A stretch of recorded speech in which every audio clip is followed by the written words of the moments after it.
Warm greeting to all. Today we are going to discuss theories of failure. So before going to the topic, we must know what is factor of safety.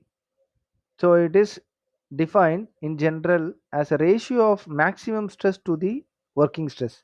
So mathematically, the factor of safety which is equal to maximum stress divided by working or design stress.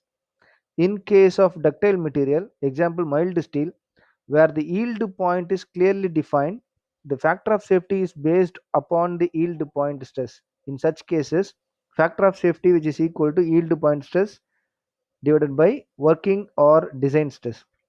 In case of brittle material, example cast iron, in yield point is not well defined as for ductile material. Therefore, the factor of safety for brittle material is based on ultimate stress. Factor of safety which is equal to ultimate stress divided by working or design stress. This relation may also be used for ductile material. The above relation for factor of safety or of loading, static loading. The failure theory is static loads. So these are the different consideration we have to consider while calculating the failure theories. So load type, uniaxial, biaxial, pure shear.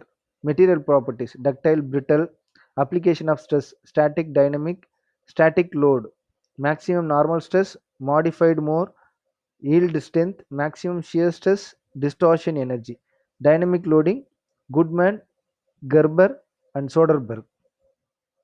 So how to predict failure?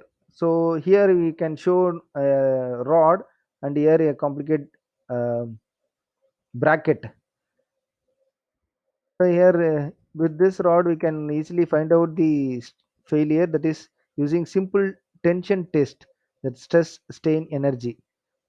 But in this also we can find the stress strain energy in actual system.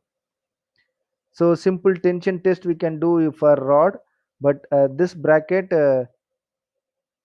concept of principle and stress, principal stresses and planes we have to find. So simple tension test, you can easily find out what is the Wook limit, elastic limit, and ultimate upper yield point and lower yield point you can find. Then principal stresses and planes.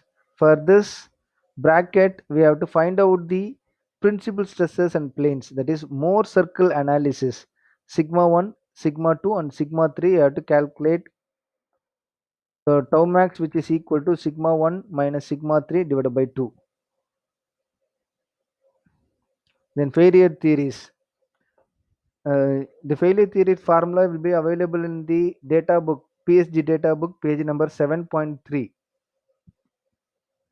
The maximum principal stress theory or Rankine theory.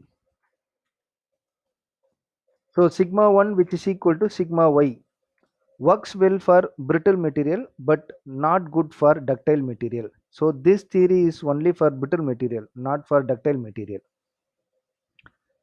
Number 2, maximum shear stress theory or Guest theory, 1 by 2 sigma 1 minus sigma 3 which is equal to 1 by 2 sigma y.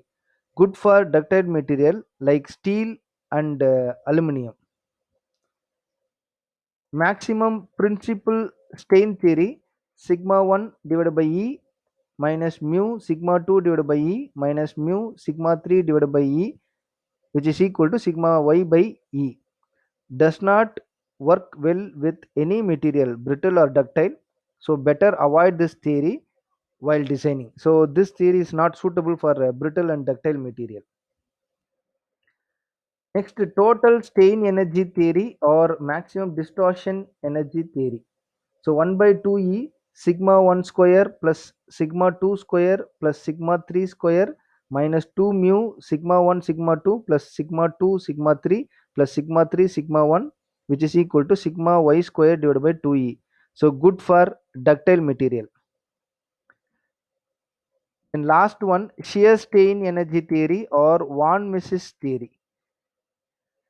So 1 by 12 g sigma 1 minus sigma 2 whole square plus sigma 2 minus sigma 3 whole square plus sigma 3 minus sigma 1 whole square, which is equal to sigma y square divided by 6g, that is sigma mu which is equal to root of sigma 1 minus sigma 2 whole square plus sigma 2 minus sigma 3 whole square plus sigma 3 minus sigma 1 whole square divided by 2 mu v sigma v by which is equal to sigma y.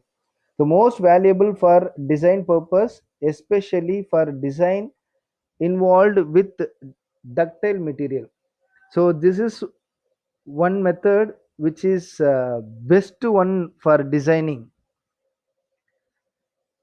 Thank you. The problem will be discussed in the next class.